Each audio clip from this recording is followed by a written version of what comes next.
Hi guys, I'm back! So, nag-prepare ako para sa aming dinner. So, this week is vacation namin. So, ito yung aking lulutuin.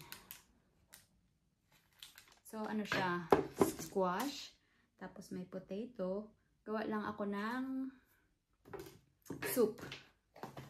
Na may onions, potato, tapos itong squash natin, tapos itong red pepper. So, pagkasama-samahin lang natin and lalagyan natin ng mga seasoning.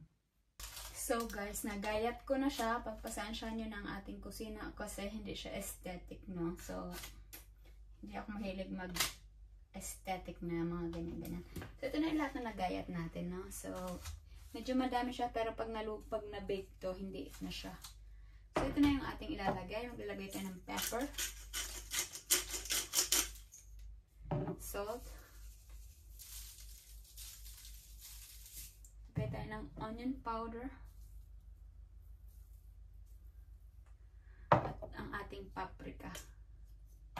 So, ito lang yung mga nilalagay ko. Tapos, ating olive oil. Meron akong ating pang-spray na olive oil. Pero gagamitin ko to para mabilis. Sips. Ubusin na natin. So, ayan. Tapos ito, imimix natin siya, no? So, magkakamay na lang ako. So, guys, nakakaiyak yung sibuyas, no?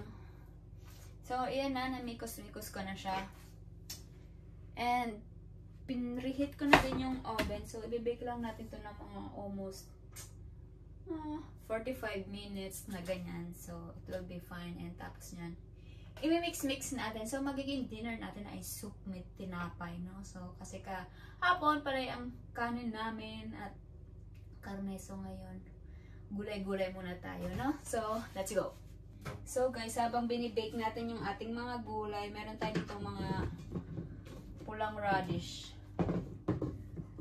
Kita nyo ba yan? So, hindi ko alam kung kita nyo ba ako, pero ito siya, no?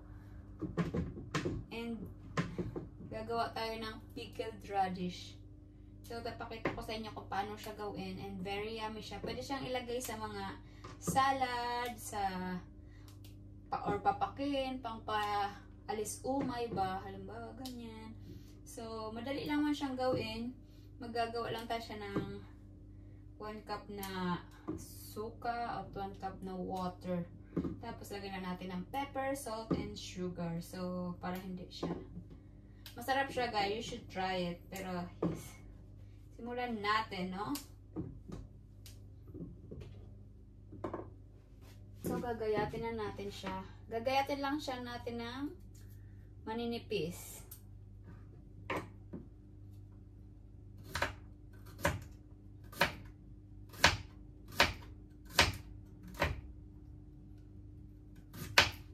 So, parang mga ganito lang yung gagawin natin na mga supat, no?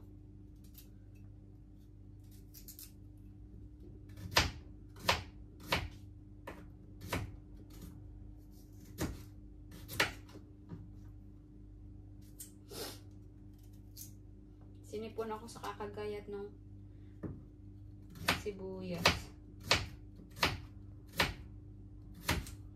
Kasi hindi ko siya, itong radish na ganito, hindi ko siya try kainin ng ano ba, hilaw. I mean, hilaw naman yung ipipickled natin. Kaso lang, yung ganito na, kakainin mo, para sa akin medyo mapait siya. Pero pag tinry ko yung gumawa ng radish, kaya ko siyang kainin. Buo lahat. So guys, meron tayong takalan. So, i-measure lang natin ng 1 cup. Meron ako ditong, ito yung ginagamit ko. Yung suka natin. Ilalagay lang natin kasi after nito, ipapakuluan lang natin siya ng mga, pag kumulo na, lagyan natin ng salt, pepper, and sugar, and that would be fine. Tapos palamigin natin, tapos lalagay natin yung ating, saan na ba yung 1 cup dito? Ito pala.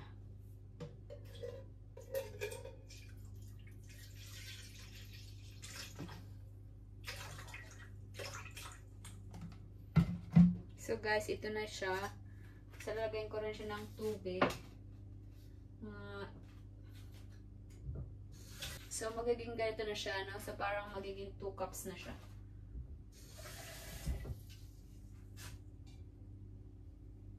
So yan.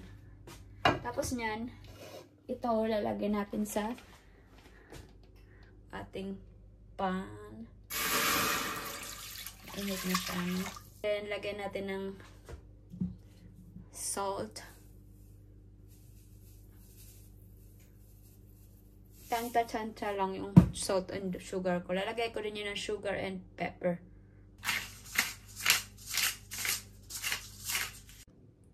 So, okay na yan. Natimplahan na natin siya, no? So, maglalagay naman tayo ng ating... Dito ko siya ilalagay sa Nescafe kasi plus yung ating mga radish. And after nyan, palamigin lang natin and then ita-transfer natin yan dito. So, ilalagay natin yan dito lahat.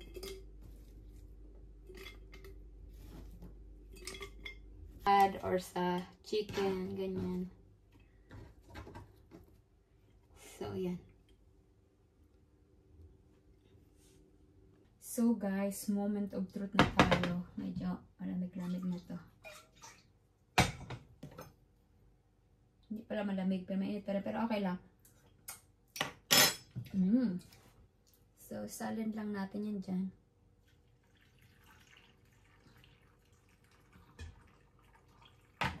Palalamigin lang natin yan. Tapos, ilalagay natin sa ref. And, wala. Meron tayong pickled. So, mga 1 week ko lang to or 2 weeks ko lang to. Ubos ko na yan. So hintayin natin. Na-off ko na yung oven. So, ready na din siya. Medyo maghintay-hintay lang tayo ng konti bago bumaba yung temperature ng ating oven. And then, lagay natin dito tapos mag-mix na tayo. So guys, pwede natin tong simulan, no? Ito na siya. Super init. Kalahati lang yung ano ko. Gagawin ko. So, tapos bukas yung kalahati. Baka ilagay ko sa aking ibang dish naman. So, let's start it. Andito na yung kalahati nitong ating binaig na gulay. And ilalagay natin tong cream. Lalagay na natin siya dito lahat. Ayan na siya. Tapos lagyan din natin siya ng milk. So, parang ano na ito. Sayangin ang bawat patak. So,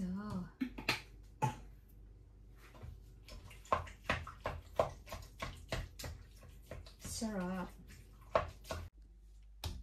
So guys, ito na siya after kong i-grind. So, pakulaan ko lang ng very light ulit. Then, lagyan ko ng konting borloin and gatas. So, ready na tayo. So, ayun siya. Ito yung bread natin. Gagayatin pa yan. Tapos na. Kain. Oh, this is interesting. So, Mr. Mark, when you were on the Wookiee home planet. So guys, ito na yon. Malamig na yung ating pickled radish. So ganito na siya. So ready. Ilalagay lang natin sa fridge and ready to eat na yan for tomorrow. So bye!